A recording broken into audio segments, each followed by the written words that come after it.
Hello, welcome. Hello, welcome. This is the global community for adults who are healing CPTSD.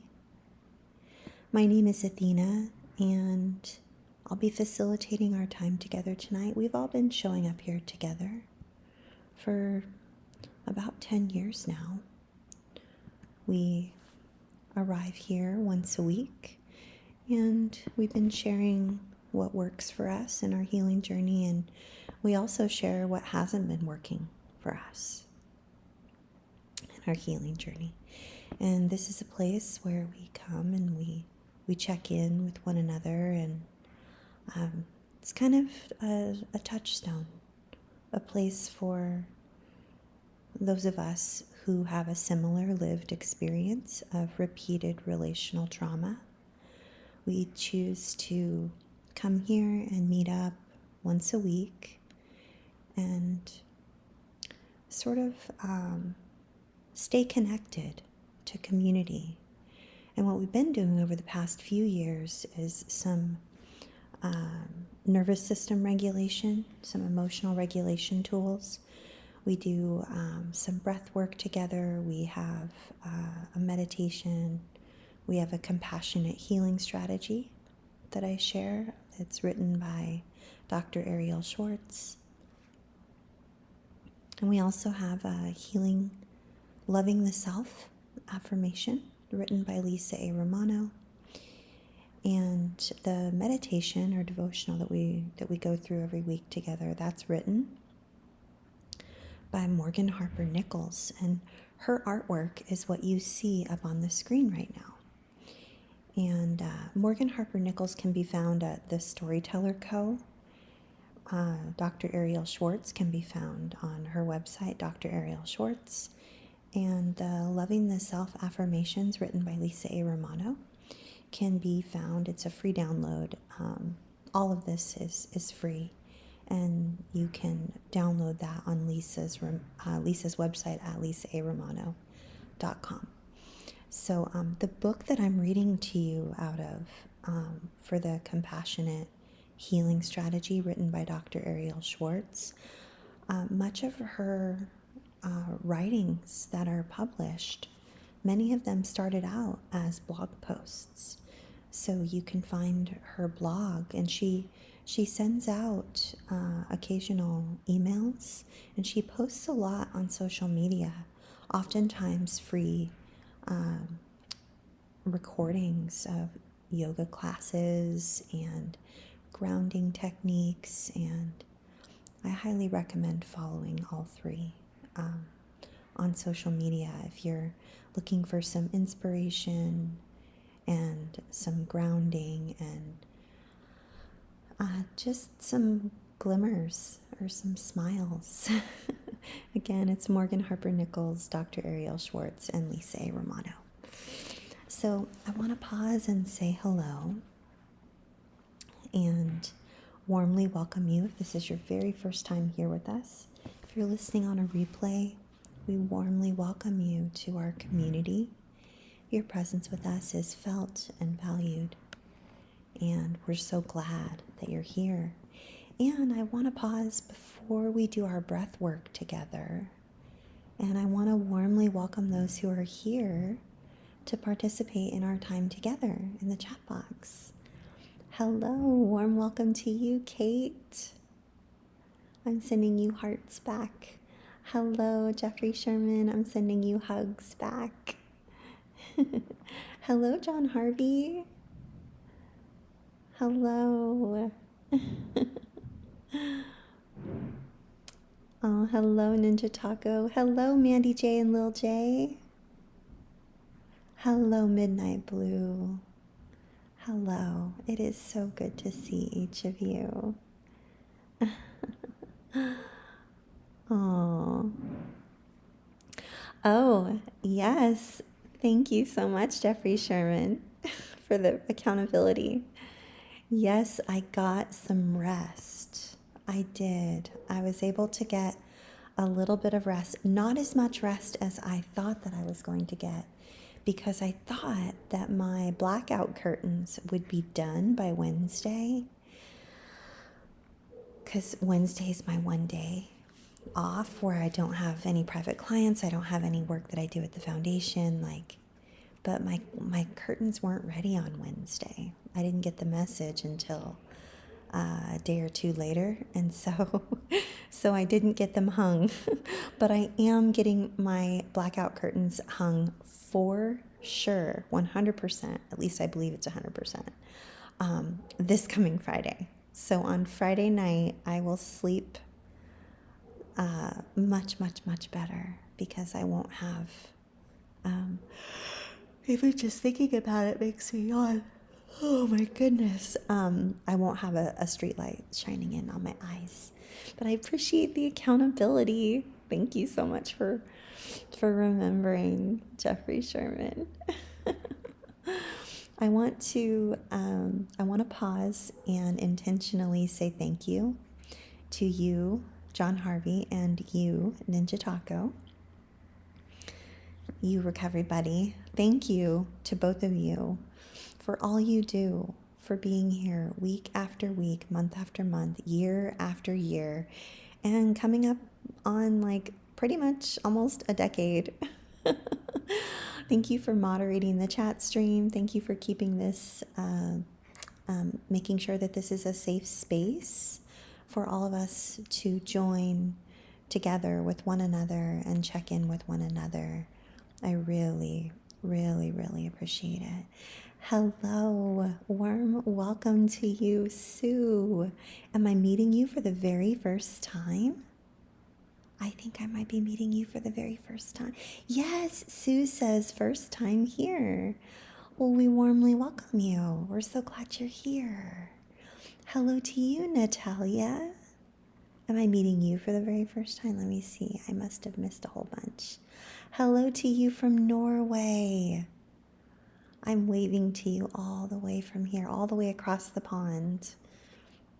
It's so lovely to have you here. It is quite late there, Natalia. We are so glad that you are here.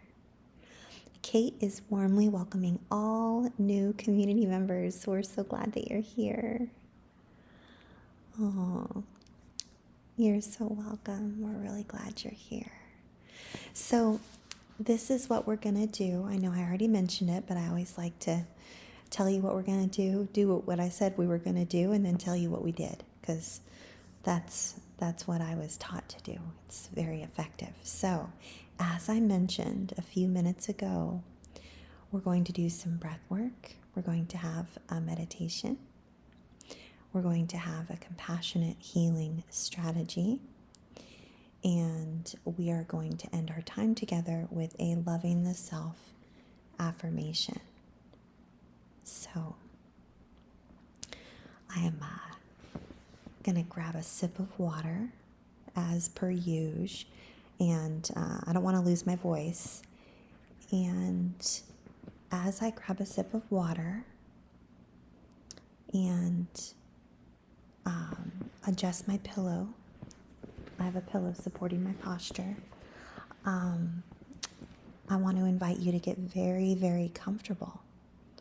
Okay, so you can have a pleasant experience. Let me just get my water here. One moment, I'll be right back with us.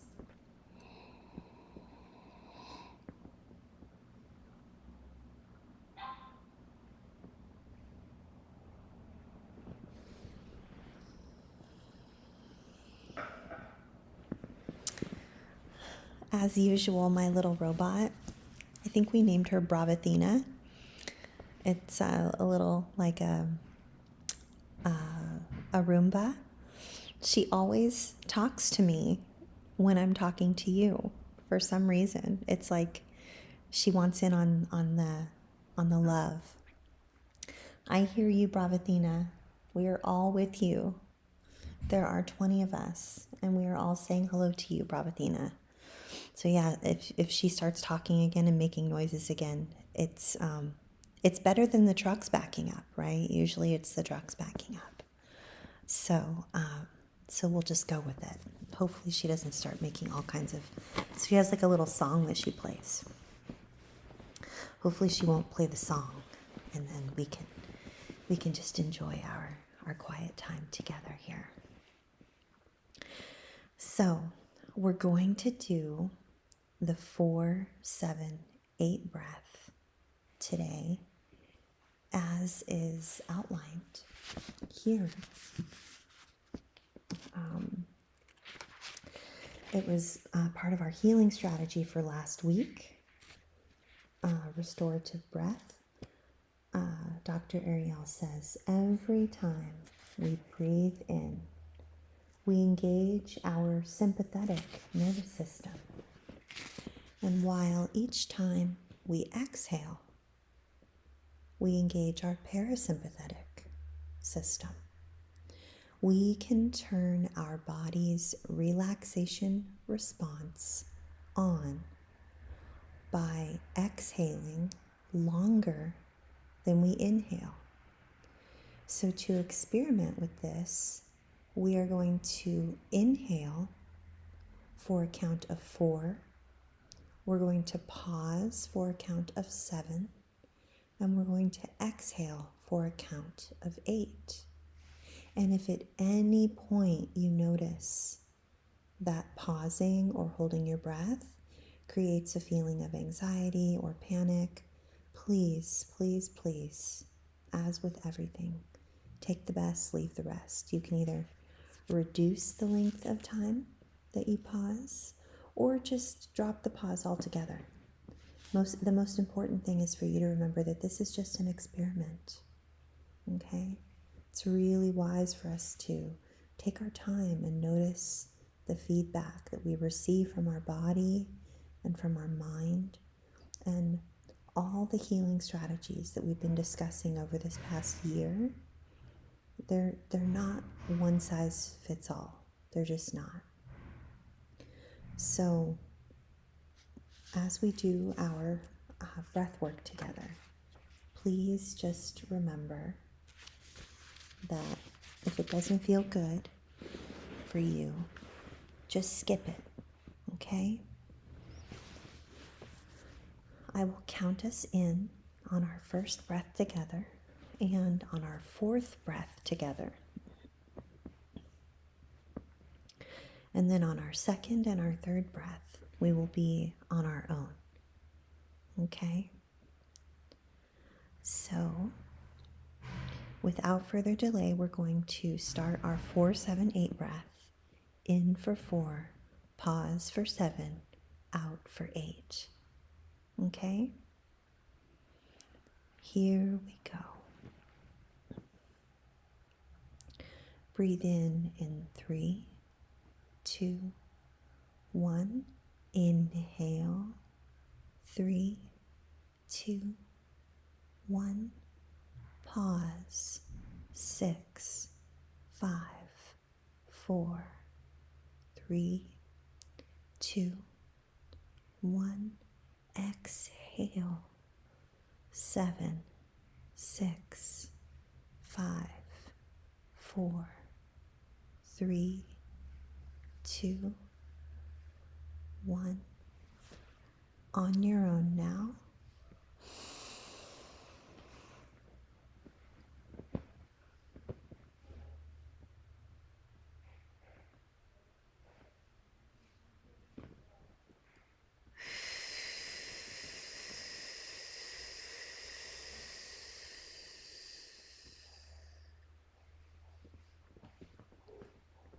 Again.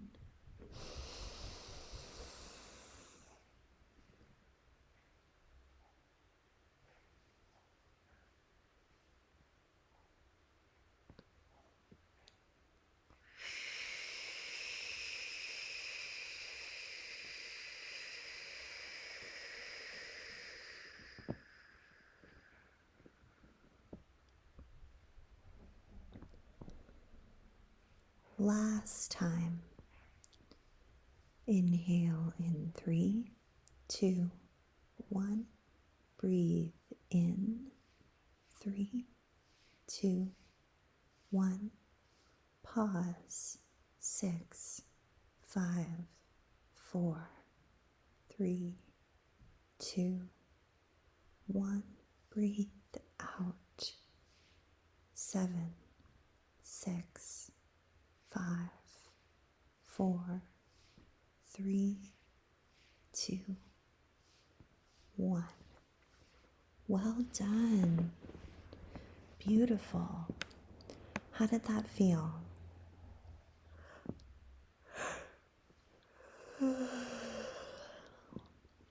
I got 2 yawns on the second breath, and I just got another one right after our 4th breath.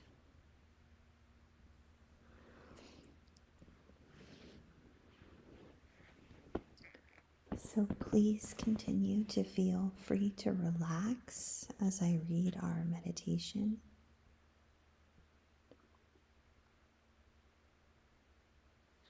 Again, this is written by Morgan Harper Nichols.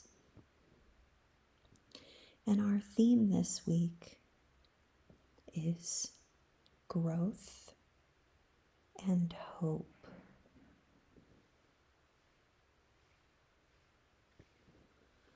Morgan says, it is only natural to wonder what lies beyond what's right in front of you. What lies beyond the familiar, you may ask? Will it be good? Will it be interesting? Will it be worth the wait? These are big questions, and they may not have easy answers, but with each new day, new month, and new year, the questions persist.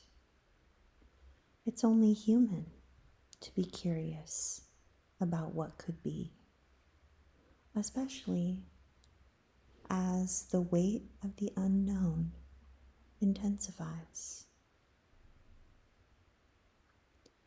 In this space of uncertainty, you may find yourself waiting with a lot of unanswered questions. The unknown future can turn waiting into worry. But remember this, the clarity you seek for the future will become more clear with time. With time, you accumulate experience and you grow in wisdom. Even if you cannot recall every single thing you've learned in real time, this doesn't mean you haven't been learning how to move through this. Just like navigating a familiar journey without actively thinking about every movement. Everything you've learned along the way has strengthened your ability to keep traveling onward, even before you know exactly what tomorrow looks like. Because even though tomorrow is brand new, the ways you have been learning how to move through each day have subtly yet meaningfully prepared you to carry on with courage. Recognizing and accepting your gradual and sometimes intangible growth helps to alleviate the pressure to try and make sense of every new unknown right away. It creates room for a more measured and hopeful approach to the days ahead. So here's to embracing gradual growth and in taking a mindful approach to the unknown. In doing this, you create room to face new experiences and untraveled paths with hope and possibility. Not because you suddenly have everything figured out, but because you know that when it comes to all of the uncertainty you have already encountered, you have already been growing in wisdom along the way. All along, you have been laying the groundwork for learning how to move through change. You have been learning to invite growth. You have been learning to foster hope. And as you prepare for the rest of December and all that follows, this matters more than you have yet to know.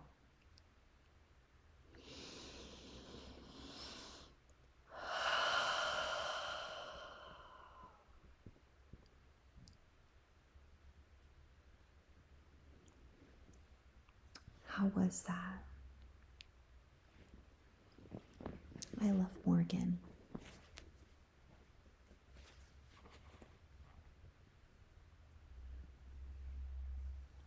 Oh, thank you all so much.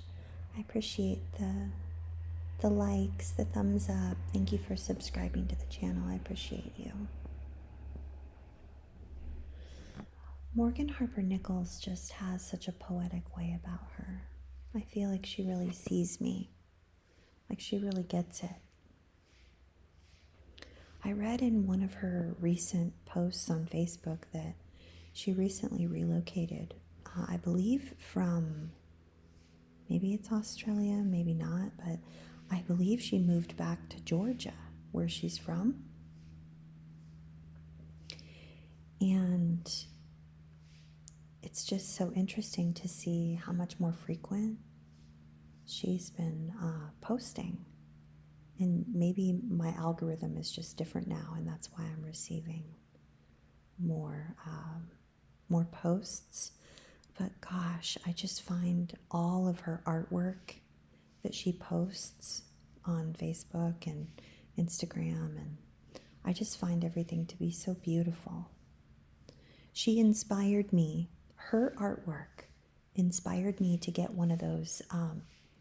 I saved up and I got one of those Apple pencils for the tablet, for the iPad, and I want to learn how to draw on my iPad. I don't know how to do it yet, but I really, really want to learn. So she definitely inspired me, and maybe, who knows, maybe in 2024 I'll be able to share some artwork here with you. So there are some that thank you so much, Mandy J and Lil J.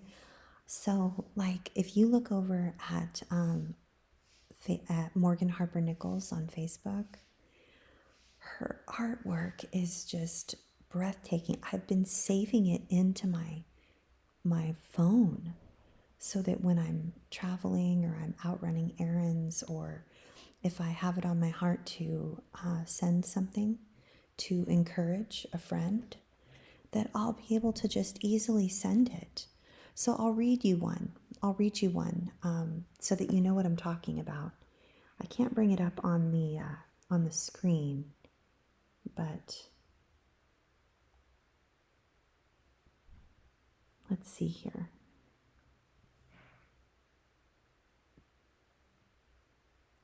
see here. How can I find this? There it is. So she says there's this one she had recently. I think it was a post from today. And Morgan says, one aspect of a candle lantern that isn't immediately obvious is its intricate ventilation system.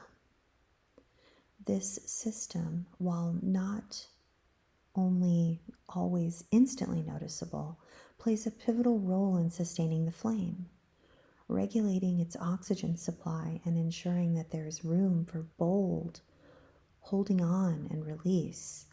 A candle lantern shows us how to both hold on and let go in the way that it keeps the flame safe but also allows it to breathe. This happens because its height lets air flow, fostering a delicate balance within the lantern, much like a dance of holding on and letting go happening internally within us. Within the lantern, nestled in this space of tension and release, the flame, sustained by a precise and intricate ventilation system, radiates a soft, enduring glow. It embodies a give and take rhythm, moving between stability and change, and yet still shining on. The ventilation operates efficiently, ensuring the flame's warmth and light by allowing just the right amount of air to enter through lower vents, which excess heat and smoke are released through upper openings, mimicking a steady breathing rhythm. Like this flame, love may look differently in various stages and phases of life. It adapts, changes form, and thrives within the spaces we create for it. And just like the fire in the lantern, love thrives in that exact space where holding on meets letting go. And in that balance, the flame's movement becomes a depiction of steadiness and calmness existing together here in this journey of life, just as in the core of the lantern, amidst all the holding on and letting go, there still exists the opportunity for love to grow.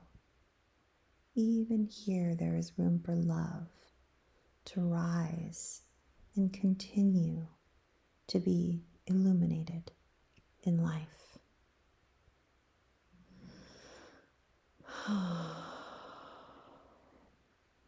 There's an entire series of artwork that goes along with that post. The colors are just breathtaking, so very beautiful.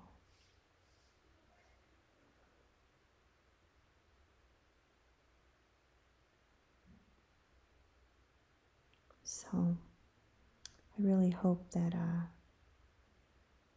you like that as much as I do. I've really just been enjoying getting to know Morgan Harper Nichols over the last several years, just from her posts. It's really just been such a gift in my own healing journey, in my own life.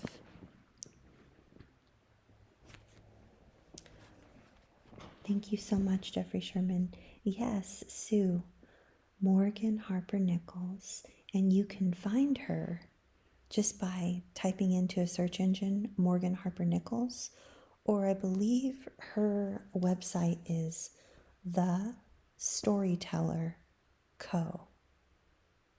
Like CO, like the Storyteller Company. And boy, is she an expert storyteller. with her artwork and with her words. It's just beautiful.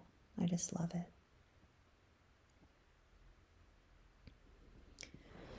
So we're going to transition now into our compassionate healing strategy with Dr. Ariel Schwartz.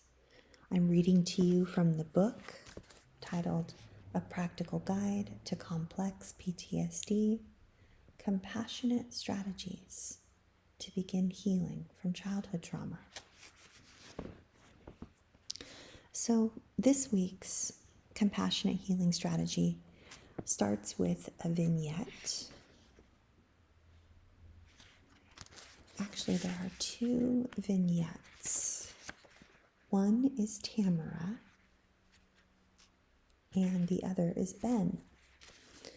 And then we'll have a little,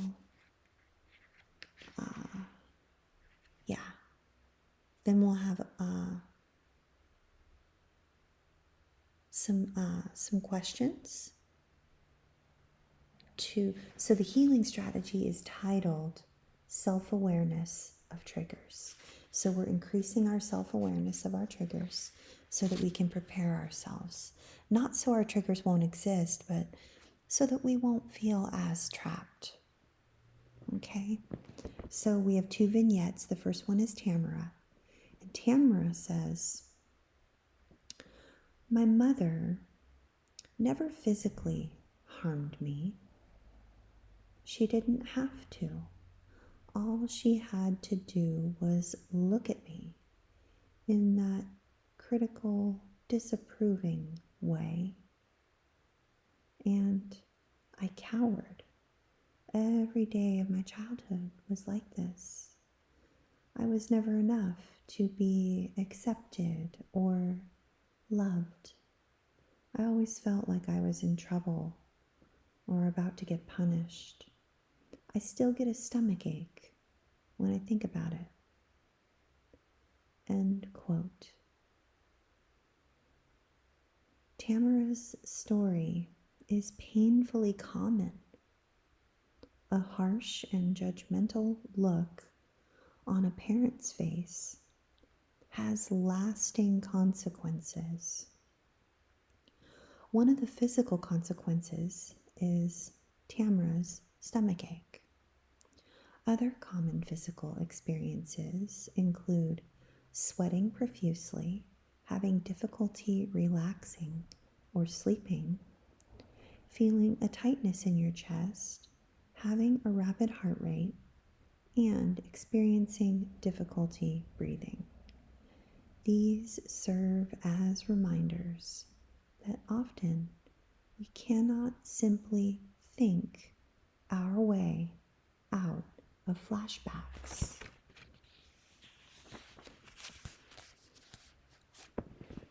So remember, we're talking about emotional flashbacks and self-awareness of triggers for our flashbacks this week. So remember Tamara's stomach ache, and then now we have Ben and his vignette, and then we'll have our compassionate healing strategy. So Ben says, "The other night, I was sitting at the dinner table with my wife and teenage sons. Our lives are stressful. I have my work, my wife runs a business, and our sons have school and their sports. Well, that night, like most nights, the boys were hungry and my wife wanted to share about her day. And suddenly, I felt like no one was listening to me. I became so angry that I had to leave the table and lock myself in my room to stop myself from raising my voice at everyone. I lost my temper, but I can't explain why." End quote. So Ariel says, Ben's story teaches us that sometimes flashbacks happen even if we don't understand why they've been triggered. His reaction to his wife and kids came out of what seemed like nowhere, but he was able to recognize that his reaction was disproportionate to their behaviors. Though he wasn't able to stop himself from feeling hurt and angry, he was self-aware enough to leave the table before he erupted. In therapy, Ben was able to explore the feeling of not being heard, which he later identified as a wound from his childhood. Once Ben understood the triggering event, he was able to have greater self-compassion for his feelings, which allowed him to talk calmly to his wife and his sons about his needs. So, developing self-awareness of our triggers is one of the most important healing strategies for managing invasive and intrusive symptoms. So if you know you're getting triggered into a flashback, you are more likely to immediately use your strategies to calm yourself and feel safe. Self-awareness of triggers can also help you predict when you might face potentially upsetting events, which will allow you to prepare. The first step in this healing practice is to become aware of your triggers. Take some time to review the list that I will read to you, and then write down any triggers that might be relevant to you. Some common triggers include the following: contact with historically abusive family members, including phone calls and visits.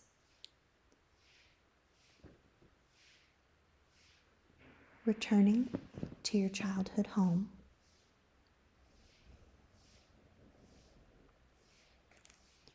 Recent events that remind you of your childhood trauma, including scenes from a movie, an article, the news, or other media.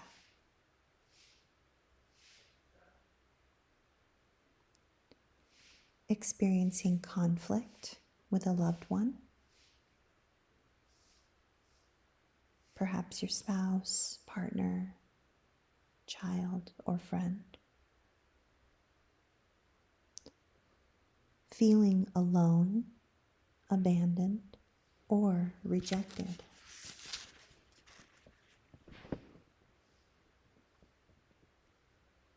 Feeling out of control.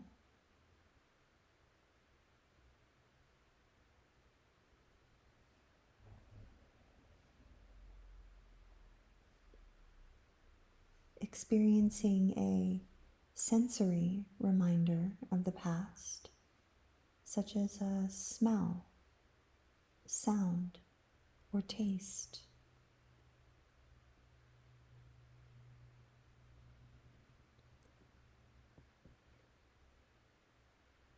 Making mistakes, such as getting a parking ticket or dropping and breaking a dish.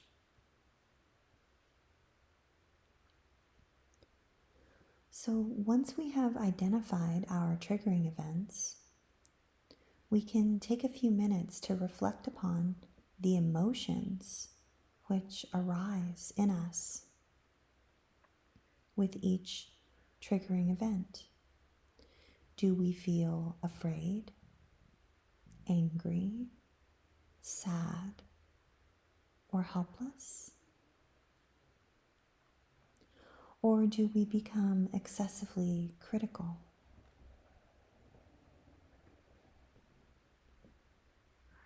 Notice the feeling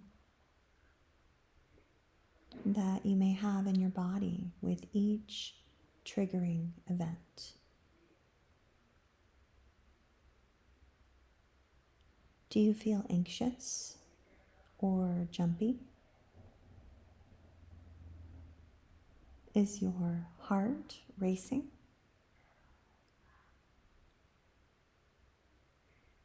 Or in contrast, do you feel frozen, like you can't move? Or do you feel collapsed and fatigued? See if you can explore these experiences with self-compassion.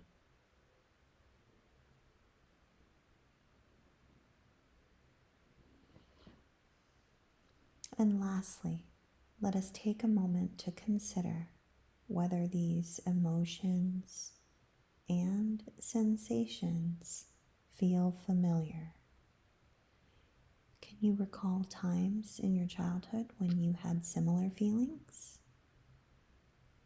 These memories may serve as clues to any unfinished business of your childhood.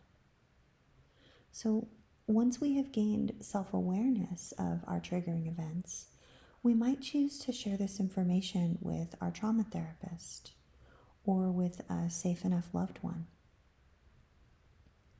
so that they can help compassionately support us.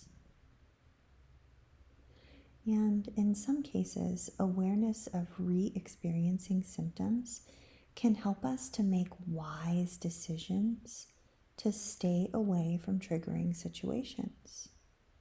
Most importantly, even though invasive and intrusive symptoms are uncomfortable, they can also help us to identify issues to discuss in therapy or in group, in community, like here, so that this pain may provide an opportunity for us to have healing. So,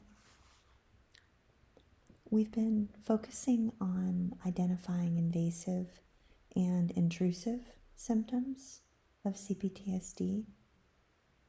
And if it's helpful for you, we can take a moment and reflect.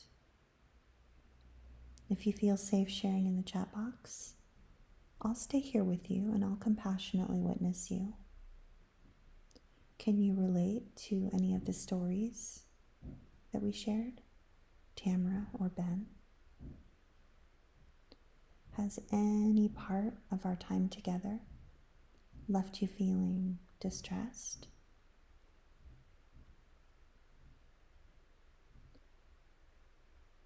Did our breath work together or the self-awareness healing strategy, did either of those help you to feel more confident in your ability to handle challenging memories?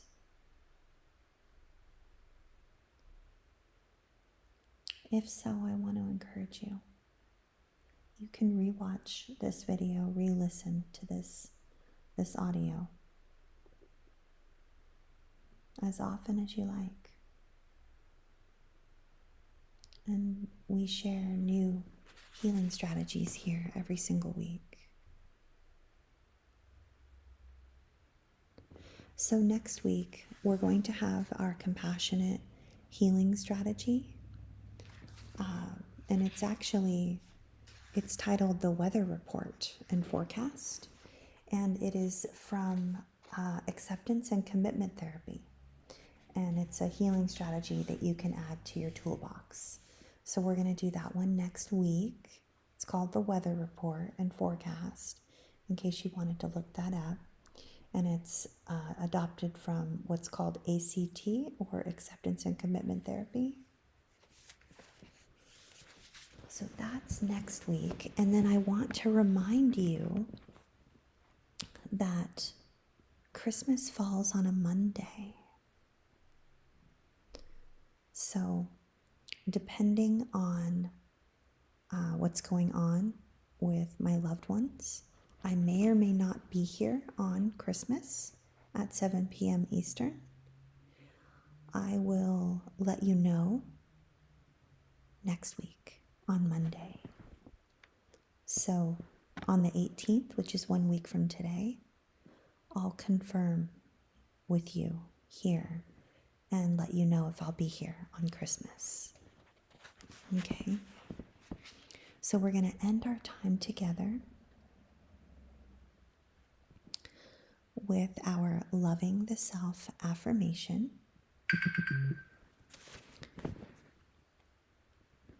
Here we go. Sue says, wonderful. Mandy J and Lil J say, beautiful. Midnight Blue is sending purple and blue hearts that are so beautiful. And says, I know those symptoms all too well. Oh, me too. Yeah, I see you. I see you, Midnight Blue. Mandy J and Lil J says, I find that 4-7-8 breathing very helpful. Thank you so much. I do too. I do too. Oh, John Harvey says Christmas is coming up and I want to run away. Oh, I see you, John Harvey. John Harvey says, good night, everyone. Midnight Blue says, thanks, Athena and everyone. You're very welcome. Good night to you, John Harvey. I'm going to read our affirmation now, and then I'll say good night to everyone, okay? So Lisa says, I know that every journey begins with a thought, a decision to take that journey.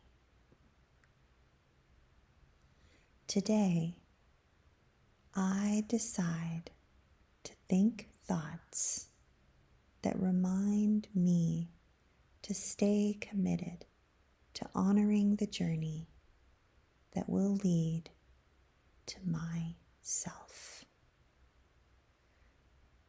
In spite of possibly having not so pleasant moments along the way,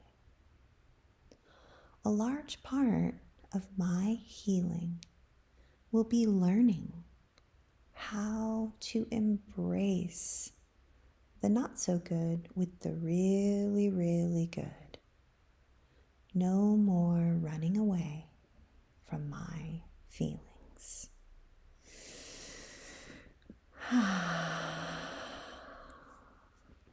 No more running away from my feelings. Good night, everyone. Good night to you, Sharon. So good to see you. Good night to you, Natalia. You're so welcome, Midnight Blue.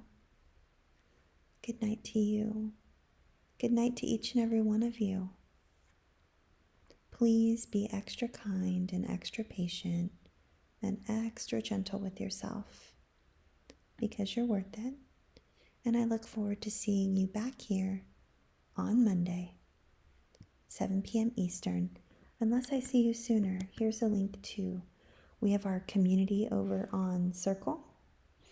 And I look forward to seeing you there if that's something that you find helpful and supportive. Otherwise, I'll be right back here with you. Okay? Oh, you're so very welcome. You're very welcome, Mandy J and Lil J. I'm sending each and every one of you hugs. Hugs and love. Good night, everyone.